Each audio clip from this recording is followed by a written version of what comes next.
В Ветке была известна века примерно с 18-го купеческая фамилия Грошиковы. Грошиковы владели пристанью, рыбными промыслами. Грошиковы являлись поставщиками рыбы в Санкт-Петербург, в самые фешенебельные магазины, а также поставщики речной рыбы двора его императорского величества.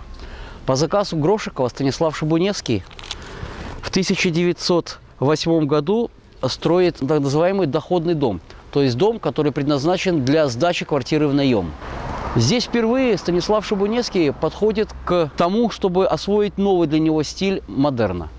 Это еще не чистый модерн, но элементы модерна здесь существуют. Это прежде всего полуциркулярное обрамление балконного проема, верхняя часть которого завершается скульптурной деталью в виде женской головы с неспадающими длинными волосами. Характерный элемент художественной пластики модерна. Фриз под венчающим карнизом, который опоясывает уличные фасады здания, насыщен пластикой, соответствующей новой художественной стилистике. Он спроектирован в виде ритмично повторяющихся арок, внутренняя поверхность которых заполнены орнаментально-декоративной пластикой.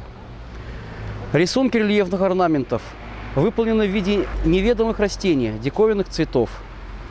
Подобные декоративные рельефы Шабуневский разместил и над окнами первого этажа. К сожалению, многие из них утрачены. В 1907 году Станислав Шабуневский проектирует и строит здание технического училища. Здесь он осваивает технику модерна. Здание трехчастное, выделяется центральная часть, которая несколько выше двух боковых отсеков. Основным ритмическим строем центрального здания являются вертикальный строй пилястр, которые завершаются развитым карнизом, и овальное завершение окон второго этажа. Правый и левый отсеки выполнены в принципиально ином стиле. Это и есть модерн в чистом виде. Это прежде всего крупные дуги, которые проходят между окнами и пересекают весь фасад. Крупные детали резко выделяют здание, придавало ему ощущение праздничности, ощущение нарядности в старом Гомеле, который был почти полностью одноэтажным и почти полностью деревянным. Таким образом, Станислав Шабуневский в начале 20 века открывается принципиально новому стилю модерн, который входит постепенно в моду во всей Российской империи, да и во всем мире. В стиле модерна оформлен также главный вход здания, который сделан в виде большого овального входа, и овал которого резко выделяется на фоне всего здания. Кроме того, вертикальные пилястры оканчиваются лепными деталями, характерными для творчества Станислава Шабуневского, довольно оригинального вида. К сожалению, здание сейчас находится в не лучшем виде, и надеемся, что когда-нибудь оно будет отреставрировано, и мы увидим всю его праздничность, всю его красоту. Положение в городе меняется после смерти Федора Ивановича Паскевича. Ирина Паскевич не является с этого момента более главным покровителем культуры и искусства Гомеля. Она посвящает свое время чисто религиозным вопросам и вопросам благотворительности. Однако ее эстафету подхватывают другие люди. Эпоха вишневых садов, эпоха дворянских гнезд проходит. На смену появляются новые предприимчивые люди, новые капиталисты. Наиболее яркими представителями этого направления в городе Гомеле были братья Шаневичи. Шаневичи – это еврейские предприниматели, которые теперь и являются главными заказчиками Станислава Шабуневского. Именно на средства братьев Шаневичей Станислав Шабуневский в 1909 году посещает крупные европейские города – Вену, Берлин, и знакомится с работами крупнейших на тот момент европейских архитекторов Вагнера, Гофмана, Ольбриха, Бернса.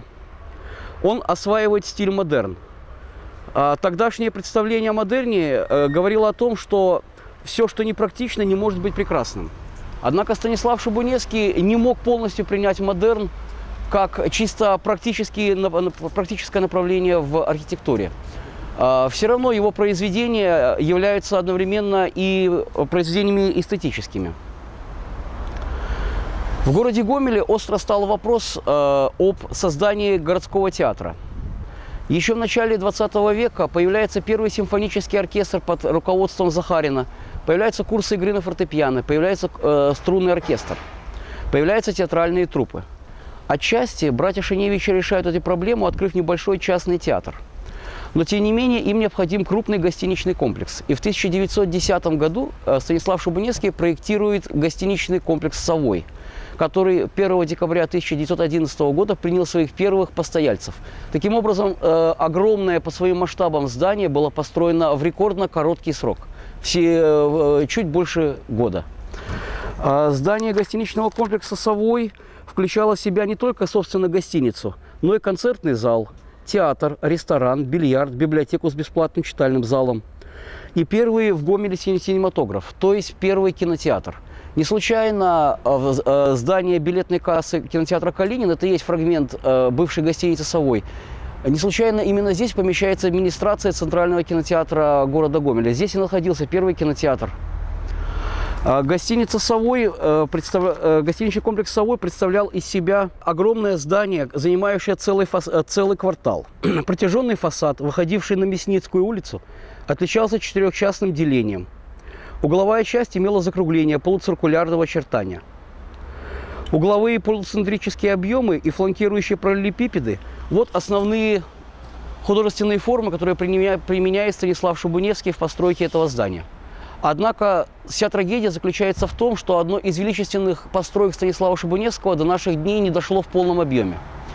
Сначала в 1918 году, когда в гостинице «Совой» проводилось совещание оккупационных сил немецких войск, левые террористы провели в нем теракт, взорвав зал ресторана, где он, собственно, проводился. Этот взрыв привел к крупным разрушениям. В 1919 году большевики заняли оборону в гостинице «Совой» во время Стрекопытовского мятежа. А чтобы стрекопытовцам овладеть этим зданием, была применена артиллерия, которая привела к серьезным разрушениям. В 1920 году был пожар. Окончательно здание по существу похоронила Вторая мировая война. После Второй мировой войны было принято решение не восстанавливать это здание. На его месте было построено здание старого универмага. Сохранился лишь небольшой фрагмент этого здания. Это не что иное, как билетные кассы и помещение администрации кинотеатра «Калинина». Однако здесь мы можем видеть и фриз в стиле модерн, и модерновый парапет. Это все, что осталось от здания гостиницы «Совой». Однако существует еще один объект, который в более мелких масштабах повторяет основные решения этого комплекса.